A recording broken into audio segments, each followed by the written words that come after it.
Assalamualaikum warahmatullahi wabarakatuh. Alhamdulillahilladzi bi ni'matihi tatimmus shalihat wa bi fadli tatanazzalul khairat wal barakat wa bi taufiqihi tatahaqququl maqasidul ghayat. Allahumma shalli wa sallim barik ala sayyidina Muhammadin nurid dzat wa sirris sari fi sairil asma was sifat wa ala alihi wa sahbihi wasallim ajma'in. Amma ba'd. Dalam kesempatan kali ini saya ingin membahas tentang fikih. Fikih dalam golongan Ahlussunnah wal Jamaah. Dalam praktek fikih kaum aswaja, maka kita tidak bisa terlepas dari yang namanya bermadzhab atau tamadzhub. Bermadzhab merupakan salah satu unsur penting yang harus dilakukan oleh golongan aswaja dalam menjalankan agama Islam. Mengapa? Banyak alasan kita diwajibkan untuk bermadzhab. Hadratus Syekh Haji Hasyim Asy'ari pernah fokus membahas urgensi bermadzhab dalam kitab beliau, yaitu Risalah fi Ta'aqqudil Ahdi Bimadzahibil Arba'ah. Buat catatan tentang betapa pentingnya bermadzhab kepada 4 imam. Risalah ini setidaknya berisi tentang beberapa poin yang menjadi alasan mengapa kita wajib bermadzhab. Tidak boleh tidak. Di antara poin-poin yang dikemukakan oleh Hadratus Syekh Hasyim Asy'ari, yang pertama, mengapa kita harus bermadzhab? Karena memahami syariat yang benar tidaklah mungkin tercapai dengan meninggalkan pemahaman generasi salaf. Anal ummah ijtama'at ala ayya'tamidu ala salaf. Anal ummah ijtama'at ala ayya'tamidu ala salaf fi ma'rifati syariah. Tidak boleh berlepas diri dari golongan salaf. Yang kedua, yang menjadi alasan kita bermadzhab, adanya perintah dari Kanjeng Nabi Muhammad SAW kepada kita untuk mengikuti mayoritas umat Islam atau as-sawadul a'dham. Fakta sejarah hingga saat ini menunjukkan hanya 4 mazhab inilah yang tetap eksis hingga sekarang. Hal ini menunjukkan bahwa as-sawadul a'dham adalah 4 mazhab ini, tidak yang lain. Hadratus Syekh Hasyim Asy'ari menyitir dalam kitabnya, walaman darasatil madzhabul hiqqah illa hadhil arba'ah kanat tiba'an wa tiba'an sawadil a'dham wal khuruju anha khurujan an sawadil a'dham. Jadi ketika sudah jelas bahwa yang menjadi sawadul a'dham adalah golongan 4 mazhab ini, ya mengikutinya juga wajib dan keluar darinya juga tidak dibolehkan juga. Terus yang ketiga, adanya perubahan zaman dari waktu ke waktu tidaklah sedikit menggerus keamanahan dari ulama-ulama. Begitu pula semakin langka tokoh-tokoh ulama-ulama yang sudah paripurna keilmuannya.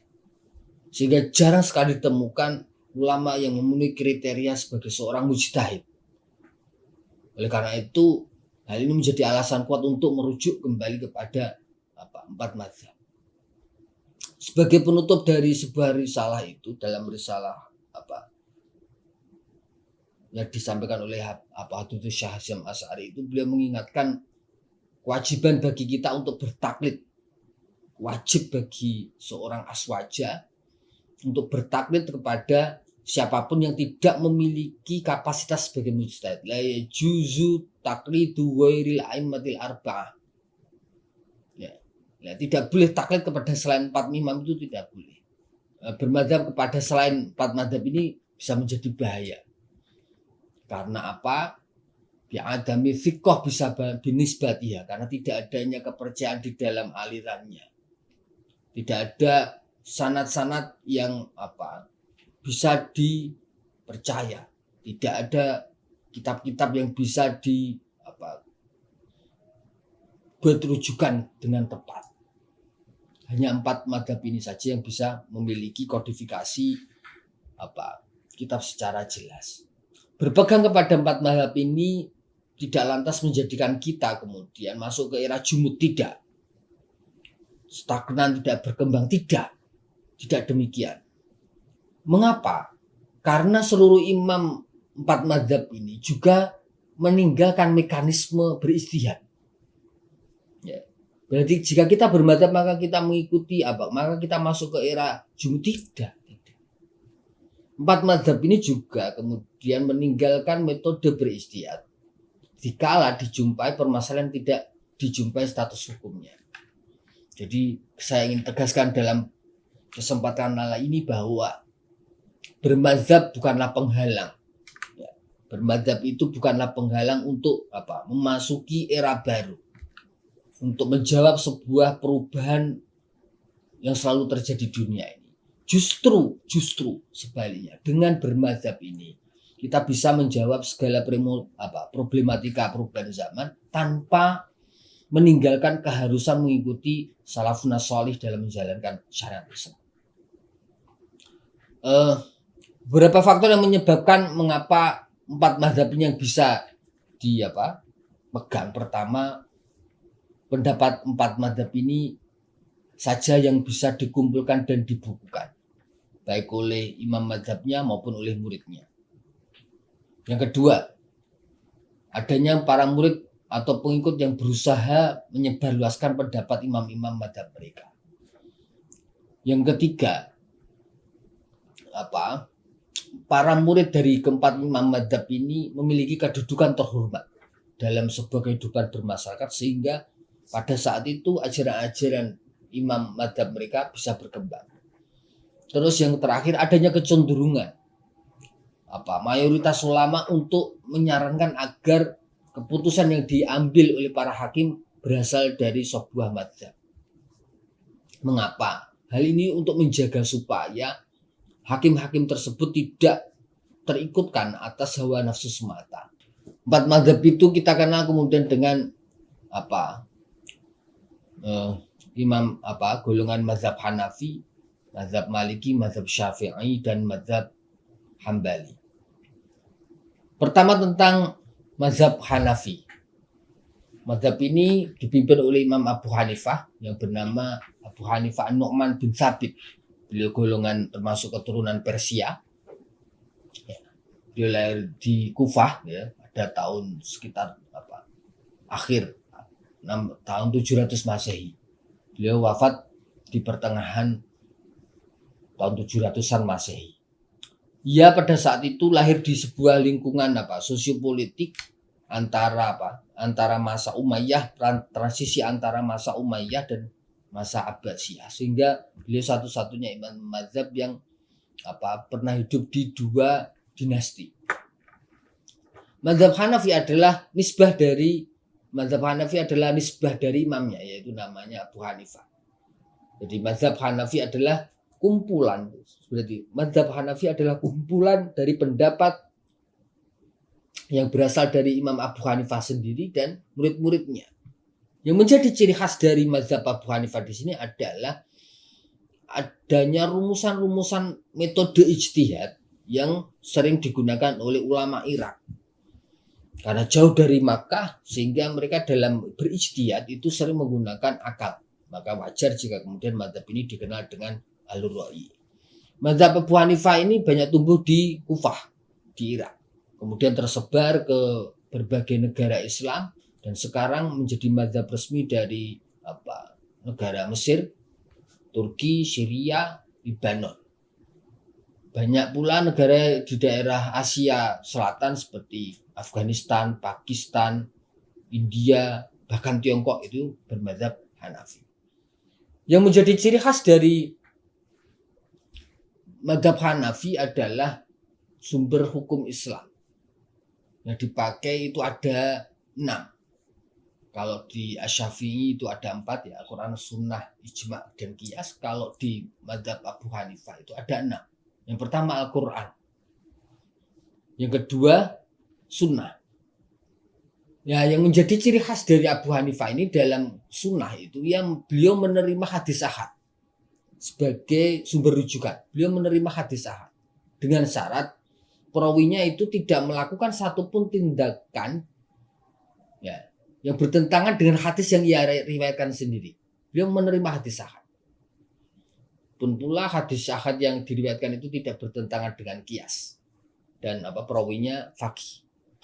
Yang ketiga, Yang pertama ada di Quran, Sunnah. Yang ketiga itu yang menjadi ciri khas dari Abu Hanifah adalah menjadikan aqwalus sahabah sebagai sumber hukum. Aqwalus sahabah bagi yang bersifat konsensus yang sudah disepakati. Jadi aqwalus sahabah itu bersifat menjadi ijma karena sudah menjadi konsensus, atau yang tidak menjadi konsensus namanya fatwa sahabah. Itu bisa dijadikan sumber hukum oleh mazhab Hanif. Jadi aqwalus sahabah, sunnah, terus Al-Quran. Yang keempat kias. Kias itu berarti menganalogikan permasalahan yang belum disebutkan atau belum jelas hukumnya dalam Al-Quran maupun hadis, terus kemudian dianalogikan dengan perkara yang sudah jelas hukumnya dalam Quran dan hadis. Itu 4. Yang kelima yang menjadi sumber hukum dalam mazhab Hanafiyah itu adalah al-istihsan. Al-istihsan. Di sini berarti istihsan itu berarti lebih mengutamakan kias khufi daripada kias jali, tapi jika ada dalil yang mendukungnya. Yang keenam yang menjadi sumber hukum dalam mazhab Hanafi adalah al-uruf. Adat atau kebiasaan yang berlaku asal tidak bertentangan dengan Al-Quran dan hadis, maka bisa dijadikan sebagai landasan hukum. Yang kedua mazhab Maliki. Mazhab Maliki itu dipelopori atau dipimpin oleh Imam Malik yang memiliki nama Abu Abdullah Malik bin Anas. Beliau lahir di kota Madinah tahun 700 Masehi dan wafat di akhir abad 7 Masehi. Akhir abad ke-7. Jadi sekitar hampir 800 Masehi. Beliau pada saat itu wafat juga di kota Madinah, lahir di kota Madinah dan wafat di kota Madinah, tepatnya pada masa pemerintahan Khalifah Harun ar-Rasyid di dinasti Abbasiyah. Karya yang fenomenal dari Imam Malik itu namanya kitab Al-Muwatta. Al-Muwatta adalah sebuah kitab hadis. Jadi ceritanya pada saat itu beliau menghimpun hadis Rasulullah selama 40 tahun. Dan hafal hadis itu lebih dari 100.000 hadis. Dari 100.000 hadis itu diperiksa lebih dalam lagi dan lebih dalam lagi dan disaring menjadi 10.000 hadis. Kemudian diteliti lagi 10.000 hadis itu sehingga ia mengambil 5.000 hadis. Nah, 5.000 hadis yang sudah pilihan, yang sudah beliau hafalkan, sudah beliau pilih saring itu kemudian ditulis dalam kitabnya Al-Muwatta.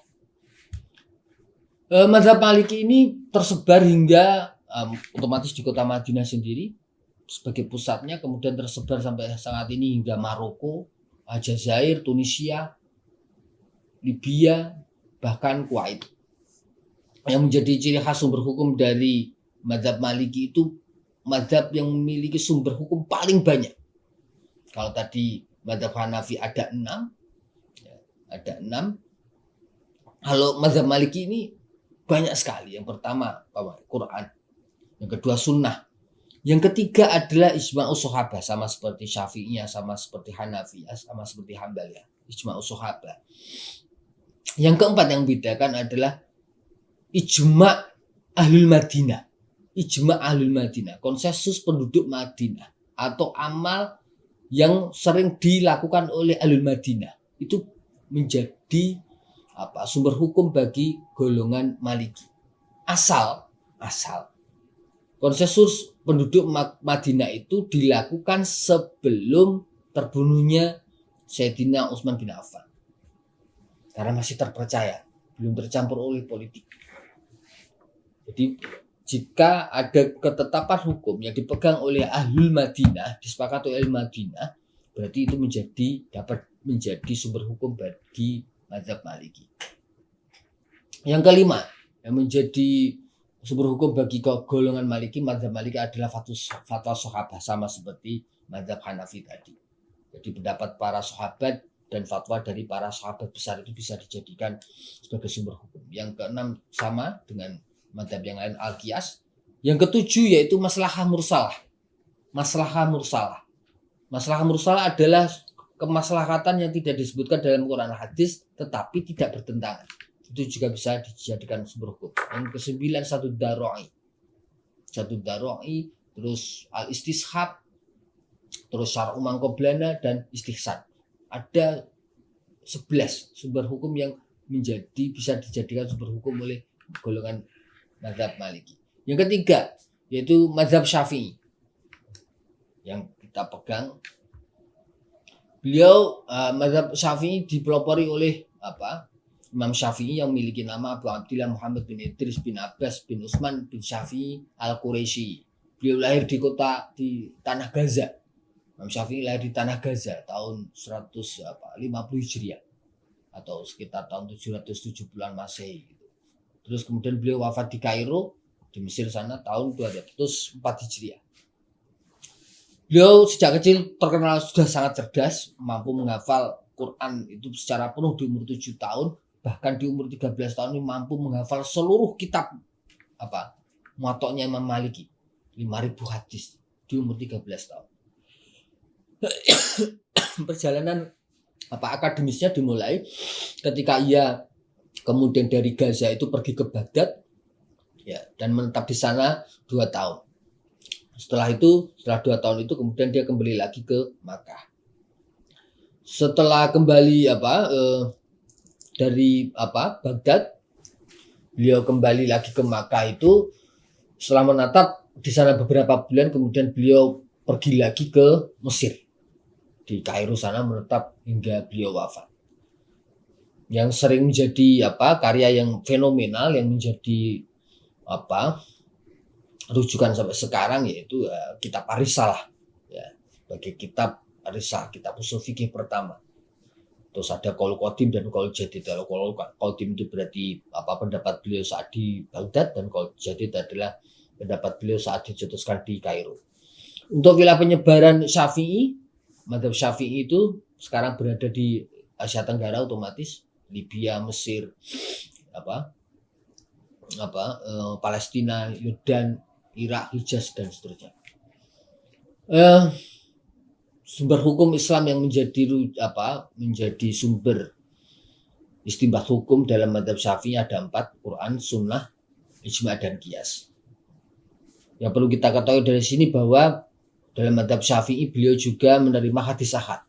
Ya, sama seperti Imam Malik maupun Imam Hanafi. Asal perawinya itu terpercaya, sikoh, berakal dan memahami apa yang diriwayatkannya, terus dobit, kuat ingatannya. Yang terakhir adalah mazhab Hambali yang kemudian dipelopori oleh Imam Ahmad bin Hanbal. Awal perkembangan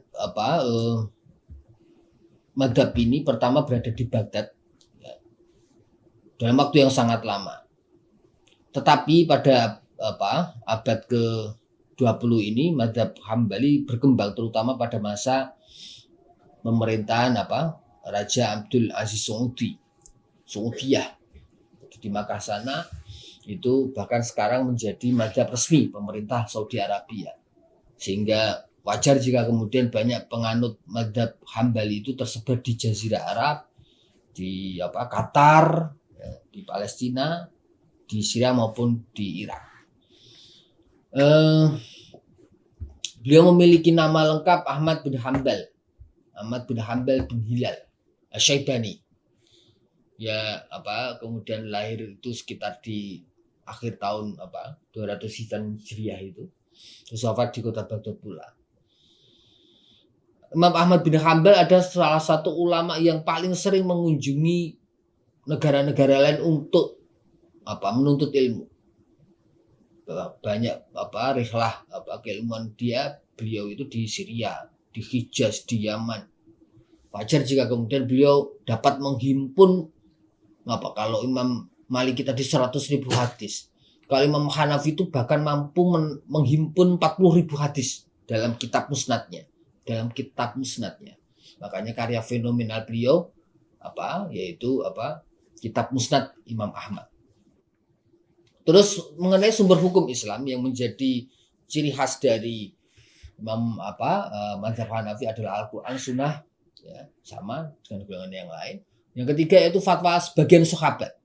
Fatwa sahabat. fatwa sahabi. Ya, jika umpamanya Imam Hambali itu mendapatkan fatwa atau pendapat dari seorang sahabat dan beliau tidak mengetahui pendapat sahabat yang lain bertentangan dengan pendapat sahabat itu, maka pendapat itu bisa dijadikan sebagai hujah. Gitu. Terus pun pula ada hadis mursal, hadis dhaif juga bisa dipertimbangkan dalam pengambilan hukum, pun pula kias. Mungkin begitu yang bisa kami sampaikan dalam pertemuan kali ini. Jika ada salah tutur kata, kami mohon maaf. Wabillahi taufiq wal hidayah. Assalamualaikum warahmatullahi wabarakatuh.